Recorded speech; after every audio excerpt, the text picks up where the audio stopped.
ధన్యుడను నేను, కృతజ్ఞుడను యేసు, నీ ప్రేమకు నేను ధన్యుడను.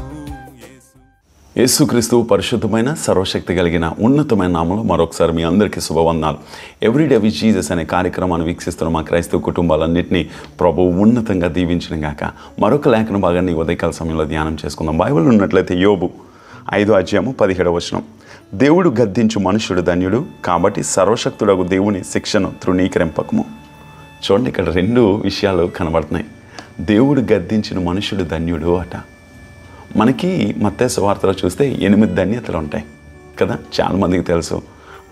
ఆత్మ విషయమే దీనులైన వారు ధన్యులు, పరలోక రాజు, ఇవన్నీ కూడా దుఃఖపడు వారు ధన్యులు. ఈ ధన్యులతో పాటు ఇక్కడ ఒక ధన్యత ఏంటి తెలుసా?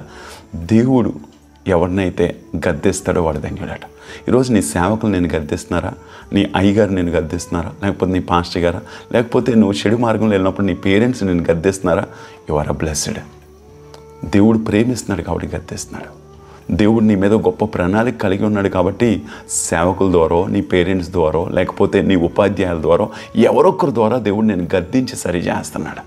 ఈరోజు నువ్వు నేను గద్దింపుని అందుకంటాడు కదా, ఆయన గద్దింపు నుంచి దూరం అయిపోకండి. తండ్రి తన ప్రేమించి కుమారుణ్ణే గద్దిస్తాడు. ఎవరిని పడితే వాళ్ళని గద్దించడు ప్రియులారా. ఈరోజు అక్కడ అదే రాస్తాడు చూడండి, దేవుడు గద్దించు మనుషుడు ధన్యుడు. ఈరోజు నువ్వు ధన్యుడివి. దేవుడు నేను గద్దిస్తున్నాడంటే ఎక్కడో ప్రేమిస్తున్నాడు. దేవుడు నేను గద్దిస్తున్నాడంటే ఆయన చిత్తం నీ జీవితంలో జరగాలని ఆశపడుతున్నాడు. దేవుడు గద్దిస్తున్నాడు అంటే నువ్వు నేర్చుకోవాల్సిందే తెలుసా, ఆయన నిన్ను ఉన్నత శిఖరాల మీద ఉంచాలనుకుంటున్నాడు. అందుకే నేను గద్దిస్తున్నాడు. గుర్తుంచుకు ఎప్పుడైనా దేవుడు గద్దిస్తున్నాడు అంటే నిన్ను ప్రేమిస్తున్నాడు. దేవుడు గద్దిస్తున్నాడు అంటే నీ మీద ఆయన ప్రణాళిక కలిగి ఉన్నాడు. దేవుడు గద్దిస్తున్నాడు అంటే అది సేవకుల ద్వారా గద్దిస్తాడు, పేరెంట్స్ ద్వారా గద్దిస్తాడు, నీ తల్లిదండ్రుల ద్వారా, లేకపోతే నీ అన్నదమ్ముల ద్వారా, నీకంటే పెద్దవారి ద్వారా దేవుడు గద్దిస్తున్నాడు అంటే నేను ఈ స్థాయిలో కాదు, ఉన్నత స్థాయిలో దేవుడు ఉంచాలని ఆశపడుతున్నాడు. మర్చిపోకు. అందుకే అక్కడ ఇంకొక లేఖన భాగం ఉంటుంది చూడండి, 2వ లైన్, కాబట్టి సర్వశక్తుడగు దేవుని శిక్షను తృణీకరింపకము. దేవుడు నిన్నేమైనా శిక్షిస్తున్నాడా? దేవుడు నిన్నేమైనా సరి చేస్తున్నాడా? దేవుడు నిన్నేమైనా మోల్డ్ చేస్తున్నాడా? అందుకని ఒక మాట ఉంటుంది, ఆయన కుమ్మరి, మనం మట్టి. మీ ప్రియులారా, ఎప్పుడైనా ఒక మాట గుర్తుంచుకో, మట్టి కుమ్మరి తీసుకుని మట్టిని ఇలా పిసుకుతున్నప్పుడు, కలుపుతున్నప్పుడు, తను ఏ ఆకారం కావాలో ఆకారం చేస్తున్నప్పుడు మట్టి తిరగేసి, ఏ నాకు నచ్చిన ఆకారం చెయ్యు, నీకు ఇష్టమైన ఆకారం చేస్తావా అని ఎప్పుడైనా అడుగుతుందా? మట్టి అడగదు కదా.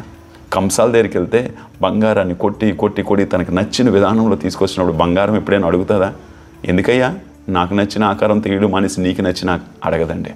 ఈరోజు మనము కూడా ఆయన పోలికలో తయారు చేయబడిన మనము ఆయన అనుకునే ఆకారంలోకి, ఆయన చిత్తం మన జీవితంలో జరిగేంత వరకు మనం మౌనంగా ఉండగలిగితే అది అనేక మందికి మేలుకరంగా మారుస్తాడు దేవుడు.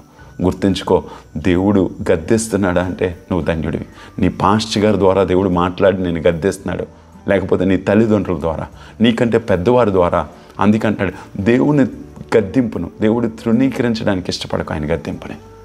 ఈరోజు గుర్తుంచుకో, నువ్వు దేవుడు తన పోలికలో తన స్వరూపంలో నేను తయారు చేసుకున్నాడు, నేను ఉన్నతంగా ఉంచడం కొరకే నేను గద్దిస్తున్నాడు. అక్కడ అదే అంటున్నాడు తెలుసా, సర్వశక్తుడు ఒక దేవుని యొక్క గద్దింపును తృణీకరించుకో. దేవుడు నేను శిక్షిస్తే తృణీకరించుకో, నేర్చుకో, పాటించు. అది నీ జీవితం అనేక మందికి దీవెనకరంగా ఉంటుంది. గుర్తెరిగే రోజు ప్రత్యేకంగా యంగ్ పీపుల్తో చెప్తున్నాను, యవనస్తులారా, మీ పేరెంట్స్ మిమ్మల్ని సరి చేస్తున్నారా? నేర్చుకోవడానికి ఇష్టపడు. మీ పాస్టర్ గారు నేను సరి చేస్తున్నారా? నేర్చుకుని పాటించడానికి ఇష్టపడు. దాన్ని బట్టే నువ్వు ధన్యుడిగా మారబడతావు, దాన్ని బట్టే నువ్వు ఉన్నతంగా ఉంటావు, దాన్ని బట్టే దేవుని యొక్క చిత్తం నీ జీవితంలో జరుగుతుంది. కానీ నువ్వు ఎవరి మాట వెనకంట నీ చిత్తాన్ని నువ్వు జరిగించుకున్నావా, అది నాశనానికే నడిపించబడుతుంది. ఈరోజు ఒక మంచి నిర్ణయం తీసుకుందాం.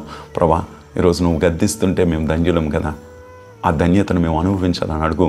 దేవుడు తప్పనిసరిగా నిన్ను నీ కుటుంబాన్ని దీవించడానికి ఇష్టపడతాడు. కళ్ళు మూసుకుందాం, ప్రార్థన చేద్దాం. ఉన్న స్థలాల్లో మా తండ్రి, మా ప్రభా, నీ వాక్యం ఎంత గొప్పదయ్యా.